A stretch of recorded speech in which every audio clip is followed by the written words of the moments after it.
is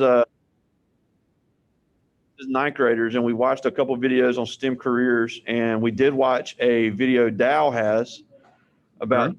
the things they do. And before we get into that, we saw and we'll talk about what Dow does in a second, but we saw the microscopes and the computers and the hazmat suits and the big refineries and the whole shooting match. But before we get into that, can you tell us a little bit about your background coming from Raymond High School, and then because you're the first speaker we've had this year that went to Mississippi State, so Okay. we want to hear your case from Mississippi State. Okay. Because obviously we have some students here that are interested in that, but just tell us a little bit about your background going from Raymond to Mississippi State, and then we'll get into Dow. All right. So, um, 2015, I graduated Raymond High School. Uh, Raymond wasn't, I would say, like one of the top-notch schools that was around in that area. We had great teachers, teachers that really wanted us to do well. And I think that what really helped me kind of latching on to teachers and listening to teachers that had some good stuff to tell me that could kind of point me in the right direction. So after I graduated Raymond High School, I went on to Mississippi State. And Mississippi State really propelled me into where I needed to be, especially for Dow Chemical. Mississippi State and Dow has a long history, especially at the place that I am currently in Baton Rouge. Um, the guy that was the site leader of this whole operations, he was also from Mississippi State. And so this relationship goes back since 80s, 70s, much longer than I've been around but really and truly, just that starting point from Raymond High School with my teachers and being pointed in the right direction to go to Mississippi State is really what kind of propelled me into Dow. So Yeah, and and I know you had would you have like a 35 on the ACT? I had a 32. 32. Okay, well you had a Yeah. 32 in the ACT, so you had your options open. What made you choose Mississippi State? Uh, so for me, it was far enough from home to where like my parents wouldn't just come up there 24/7. Like I'm like 2 hours and 30 minutes away. But it was also close enough where I could go home in case of emergency. Uh, at first, I was caught up with kind of the school names. I'm thinking to myself, hey, I can go to Vanderbilt, I can go to Duke, or I can do this and that. But in in in all honesty, Mississippi State, their education is still top notch and Okay, it's affordable. Having the 32 at Mississippi State pretty much solidified me having a full ride. that's awesome. Going to other places, it's possible. You can't go there, but it's kind of you gotta look at it from a financial point. Can I go home when I need to? Can I be able to go here and not be crippled with student debt for the rest of my life? And after outweighing all my options, Mississippi State actually paid me to go there. That's So awesome. I mean, and well deserved as well. So for anybody watching this later too, the name of the school isn't the big deal, but we got a great person here that went to Mississippi State and made money to do it, and is doing great stuff now. So, like I said, we did watch the video on Dow Chemical. So, and we've got some questions we'll get to in a little while, but just talk about because a lot of them don't understand what your job and I kind of do the improvement engineer. Talk about what it is mhm. you do and what type of things you're working on. All right. So the way it's kind of set up, especially in Dow in Louisiana, so we have a site, and all of our sites have multiple chemical plants within them. Okay. Right. So our site has about 10 or 15 chemical plants located within that region. So the chemical plant that I'm aligned to is LHC2. So that means like hydrocarbons too. Uh, and we take propane and we take ethane, and we heat it up to 1500 degrees Fahrenheit, and we make ethylene and propylene in the basic sense, like very drilled down. And so in that process, there are certain things that we must do in order to make sure that we can actually get ethane into our plant and ethylene and propylene out of our plant to where we need it to go. So improvement engineers look at the process as it's going, and with the help of production engineers, improvement engineers look and see, well, what things can we improve on? What things that are going to be out of order or obsolete down the line? You know, what can we look at to figure out and say, hey, we need to actually do something about this. We need to get a new type of pump. We need to do something like that. And it's more of like a discovery job. As the process is going on, things just happen. You know, that's the nature of the beast. Because the plant that I work at is 60. Well, it was made in the 60s. It's really old. Like we we are uh rebuilding it piece by piece at this point. And so it's really a discovery thing, you know, finding problems and trying to determine ways on how to fix those problems. And just from what I was reading, it seems to be you have the safety aspect, obviously. You have the efficiency aspect, which go, and they also have the profit aspect.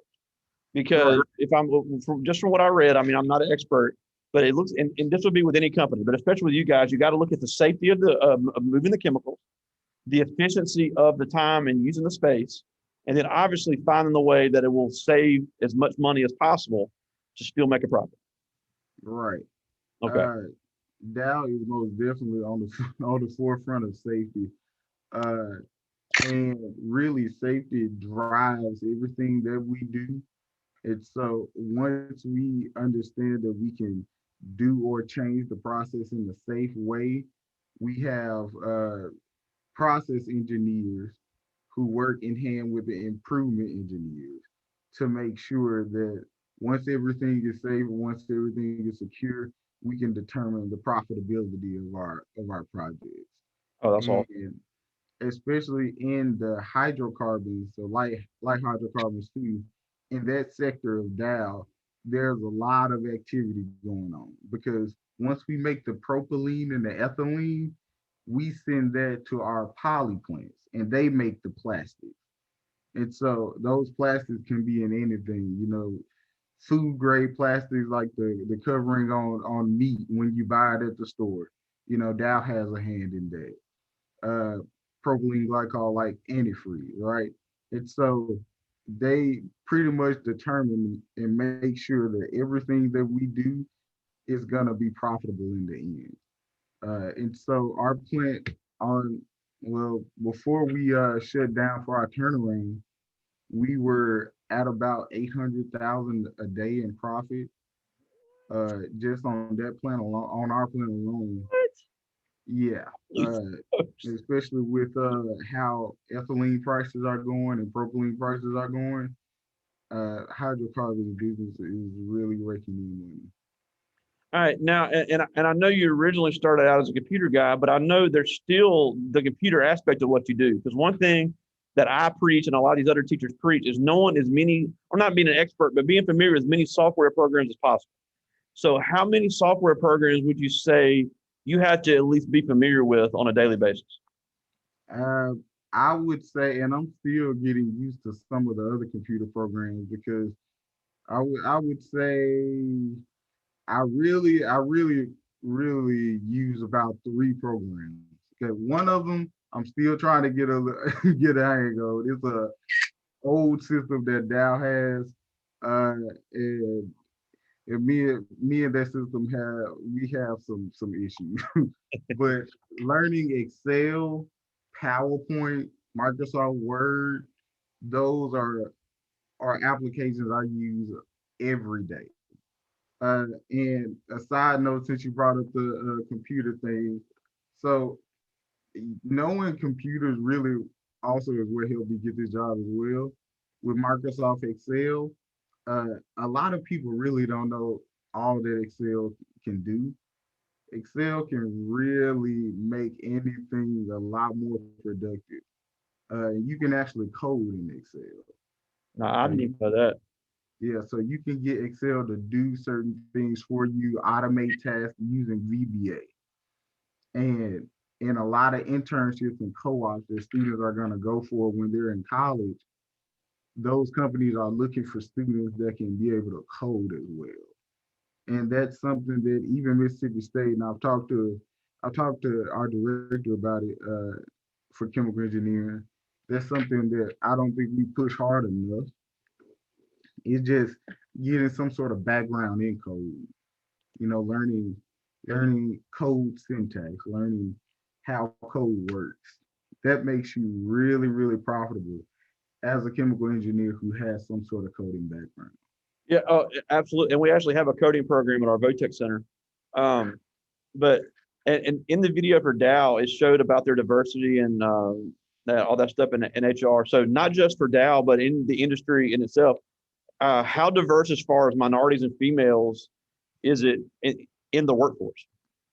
So Dow is making big strides to make our leadership more ethnically diverse. At first, our engineering in a whole is really a white male dominated workplace, and that's pretty much a lot of chemical plants that you go to, especially in the South. But they are making big strides in trying to change that status quo. They've shaken up the leadership. A lot of our leaders and positions are minority women, but they're still capable of doing everything that old leadership can do, and they do it very well. And they make it a point to make everyone in the team feel included. Uh, but the nature of the beast is it's still a white male dominated workplace. So even though we're making these strides, it's not completely ethnically diverse. Uh, for me, on my end in Louisiana, it's pretty good. I would say we have a pretty diverse work background. But my friend in Michigan, who's also working for Dow, uh, they are about 8% diverse. Everyone else is white in their workplace, and so it's a struggle in other places. It's something that Dow is really working towards, and I would say they're making great strides. And is not a thing of them knocking people off of leadership positions just because they might be a white male. It's nothing like that. When Oh yeah, people absolutely. retire, they're finding talent in people that might have not been looked at in Yeah, early years. they're making the applicant pool bigger. Right, right, And plus for what we've already seen, there's probably jobs that are created because of the nature of the beast because there's so much more demand right now. Because one thing that I've taken just from talking to you now and for what I've read is that one, Dow and every other engineering firm and plant firm in the country is hiring. Like I'm right. sure you guys are always looking for people. And then for kids here that maybe say, I want to get out of Mississippi. I know you were a country kid from Mississippi. You wanted to get the heck out of Dodge, but you're still kind of close by. This could be a path Right. for some of these kids that want to move, that want to live somewhere else and have one of the best benefit packages in the country. Oh yeah. I mean, for Dow, the whole like system of me going to Mississippi State, getting an internship, they paid for me to move, got benefits, life insurance. Even though I'm real young, I mean they give me all these options, 401k, all of that is available to students, and it's really right there. You don't really have to go far from home in order to get there.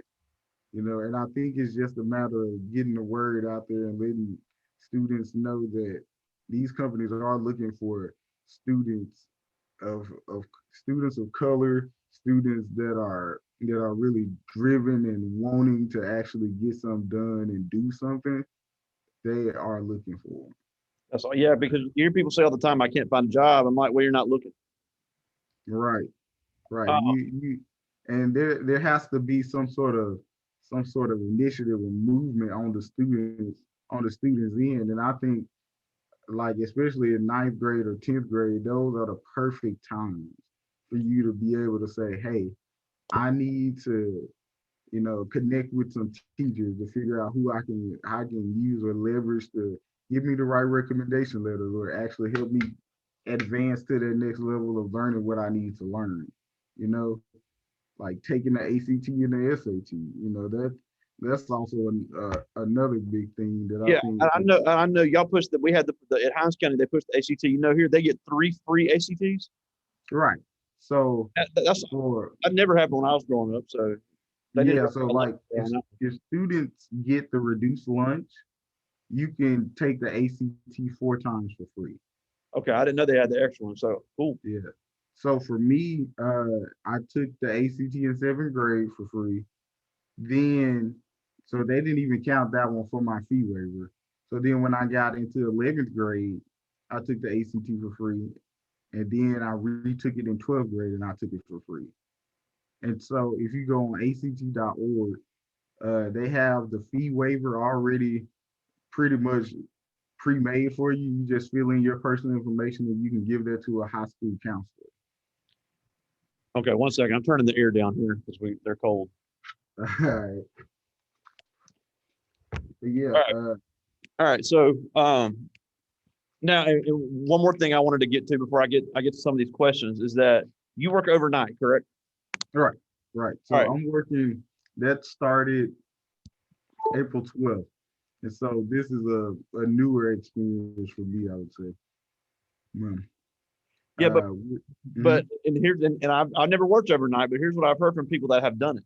If you're somebody that doesn't like getting up early in the morning, I Mhm. know a lot of people that really, really enjoy working overnight. So if you're one of those people that wants to work at night, this could be a job for you. Right. And so some engineers, and this changes, per company, but I hired in at a time where our plant is shut down. So in industry, chemical plants run 24/7, right? And with running 24/7, there's certain things that break down in the process that in order to fix it, the whole plant would have to be shut down. And that's due to safety reasons. I can't go work on a vessel if it's 500, if it has like 500 pounds of pressure on it. So we're in a turnaround. And so a turnaround happens for hydrocarbons usually around every 10 years. And so right now, our last turnaround that we had was in 2010. And so we need coverage on days and nights to continue this turnaround to make sure that we can get the plant going back up. Because like I said, we're pushing out $700,000, $800,000 a day, right? And so every day is an opportunity where we can use that time to make the plant better, to build the plant back up, essentially. And so April 12th, I started from 5 p.m. going to 5 a.m. And for those 12 hours, we're like working on stuff constantly, trying to make sure that everything is set up in place so that when day shift comes on as well, they can do work. And so it's always like we do what we can on night shift, we relay that to day shift, and then they do what they can. And so engineers or students who like to move around, they can also be in a turnaround business. And so that's completely separate from just being stationary at one plant because students can allow themselves to be here for a short minute, like really delve deep into the plant, at whatever plant they're at. And then once that turnaround is done, they can jump to another turnaround. And that turnaround might be in Canada, it might be in another part of the United States, Yeah, because and you they guys can have be locations every time.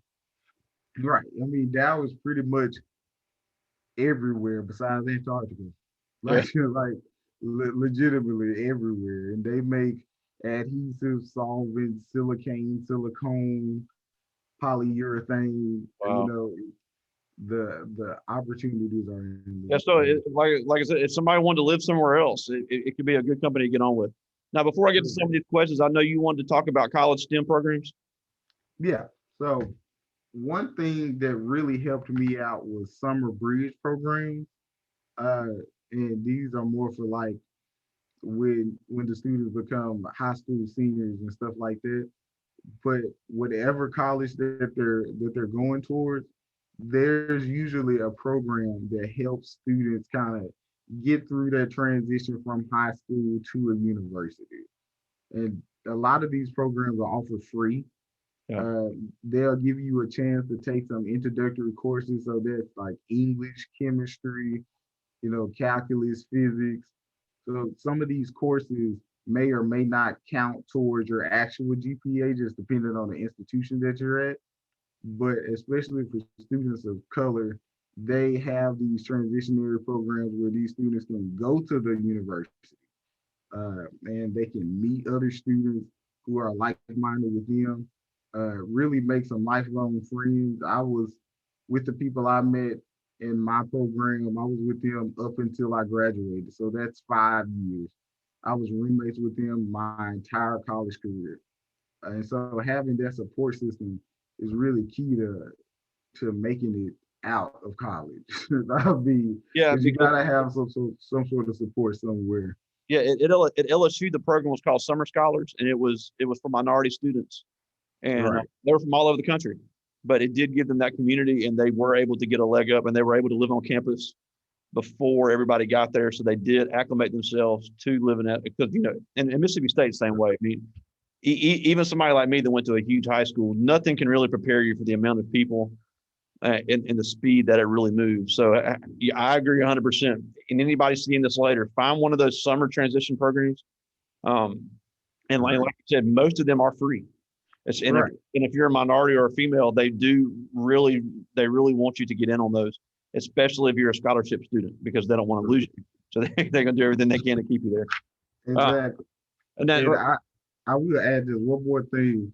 And the funnier part is Dow funded that summer bridge program that I did at Mississippi State. And that's how I was able to make connections with Dow through that program. And I was able to get that internship and finally the job. So that doing that transitionary program, Summer Bridge, uh, pretty much changed my life.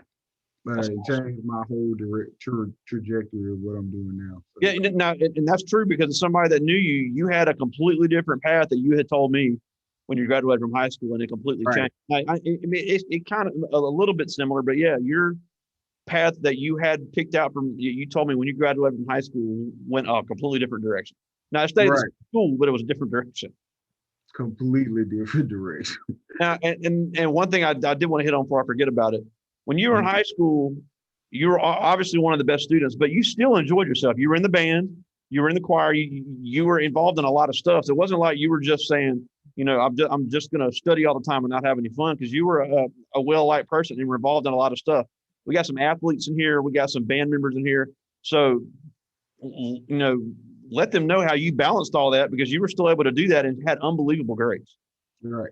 So I think doing extracurricular activities like makes you more scheduled, because there just comes to a point in school where it's like you study that you don't have a release. And I think it's important for students to have that balance because if you don't have that balance, it kind of throws you off. And a lot of college recruiters and employers are looking for students that has that balance. GPA is important. You want your GPA to be your greatest personal achievement, right? You don't want it to be your grief painter English. That's what some mentors have told me. But in the grand scheme of things, you want your GPA to be as high as it can be, but you also want to be well-rounded. They're Absolutely. not looking for students that's like, oh, they had a 5.0 GPA. You know what I mean? Like we gotta pick them. No, they're looking for students that can talk to people, that are well-rounded, that participate in the extracurricular activities, but that were able to keep their grades up. And I think having that time management, if they can build that in high school, it really helps them when it gets to college Yeah. because college is a lot more free. You know, Absolutely. it's a lot more free. So you can determine whether or not you study for a test, and there's no one to really check you until you get those grades, and the Yeah. grades check you then. So having that time management skills in high school can help you out. All right. So I do have a few questions here. Some of these are really good. And this is all ninth graders. So this is from Patricia Evans. And she said, what is the biggest malfunction of a machine you have ever seen? The biggest malfunction. Okay. So I was in I was a part of a plant that was commissioning. So the plant has been in the work since 2014. It came to life in 2018, and that's when I was an intern there. And so at this particular plant, there was a line of code that legitimately made it so we had this valve that opened up at a certain time, but the code made the valve stay open. Uh, and so the valve stayed open for like 40 minutes. And so during this time, like we still had chemical going through, so we had to mitigate everything and try to figure out what went wrong. And so they responded very quickly to the incident. And that's one thing about Dow. Like once something happens, they respond. And so we were able to respond with that, but it kind of let me see that, especially with things that are as critical as code or critical as knowing how the plant operates, we have to make sure we completely double check everything, right? Because there's not always times for a second chance. Yeah, there's not So much room for error when you're dealing with a flammable substance. right. And so once once they figured out what was going on, Dow like shut it down immediately. Wow. Like they had great engineers and great operators who were able to respond. But it's just the matter of going through different checks, and especially at this company, we have this system called MOC, so management of change. So when we change something, we have other people look at it as well because it doesn't just have to fall onto one person because we're one team, right? And so you might see something and look at it completely differently than how I see it. And you can potentially save millions and save lives in the process by showing, hey, this might not work out how you think it'll work out. And that opens the floor to discussion. And so, yeah, that was the biggest malfunction I've seen, but I've also seen how we can react to those malfunctions, and I think that's the biggest takeaway. Can we react to stuff? Can we mitigate stuff? All right, You this is know, from Ashley Stanford, and she's also a band person like you are. And she asked, how often do you learn new shocking things? every minute of the day, especially in a turnaround setting. I'm dealing with things and writing procedures for operators to do things I've never done before. uh, every minute is me learning something new. And in those moments, I can't feel intimidated or I can't feel, or I can feel overwhelmed, but feeling overwhelmed really won't get me anywhere. Right. So I have to learn how to have a growth mindset and work with myself and tell myself, obviously I'm not going to know everything because I really just started on this path. But if I continue and if I work hard at it and ask the people that I know that knows the answer, I can get somewhere. And so like you're not gonna know everything. That's pretty much in anywhere you go. But it's all about keeping at it. This is from Joe Ari Archie, and he's in our new drone program we have in Madison County, so that's pretty cool. But he asked, do you ever think, man, this isn't for me? I think that a lot because even though I went to school and I learned a lot of theory behind plants and how they should operate and how everything is nice and neat. That doesn't translate to the real world. I'm learning. It's a crash course every night for me. And there are times where I'm like, okay, maybe I should have stayed computer, because I knew those and I was comfortable with that, right? But in those moments where I feel like this isn't for me, that's just letting me know I'm actually gaining experience, right? I'm making myself better. Because if I stay in my comfort zone, where am I going to go? Yeah. Who am I going to meet or what am I going to actually change? All right. I just got a couple more. I know you want to get some sleep. Uh, Um, but everybody here in this room, just like you, grew up country. You grew up in Edwards, in the country, black in Mississippi, and now right. you're doing some big things. So, what have you done to be successful, and how can they, even if they don't want to get into engineering, how can they follow in your footsteps? I would say having that growth mindset. And that's something that took me a while to learn because I over me coming from Raymond High School to Mississippi State, I had imposter syndrome. So where, you Wow. know, even though I had high grades at Raymond High, I go to Mississippi State and I'm encountering students who had an education where they were coming into college with 30 credits already, knowing how to integrate and differentiate all this stuff that I didn't get a chance to learn, right? And so, in a sense, I kind of learned to talk down on myself, which is what we shouldn't do. And it's like a battle, a constant mental battle to not put yourself in that predicament. And knowing that even though you might seem like the underdog, that doesn't that doesn't show where you're gonna end up. Oh, So it's a constant talking up to yourself, having motivational talks with yourself, having a support system to push you to do what you need to do.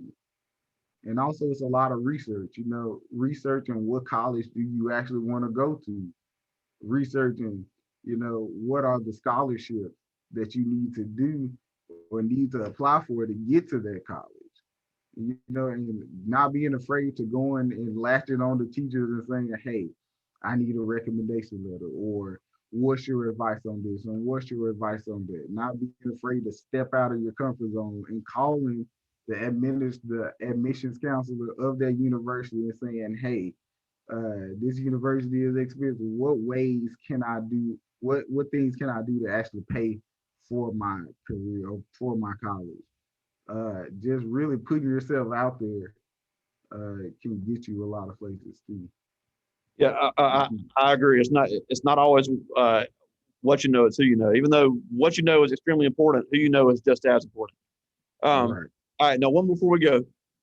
As somebody that used to see me every single day your senior year, how much of the stuff I told you in class was actually true? Most of it. I would say probably around 100% of it. And I think that students in any school, once they see that teachers are actually trying to go past the classroom and like actually instill things into them or into their lives that they know that'll help them down the road, they really need to listen and latch on to those teachers.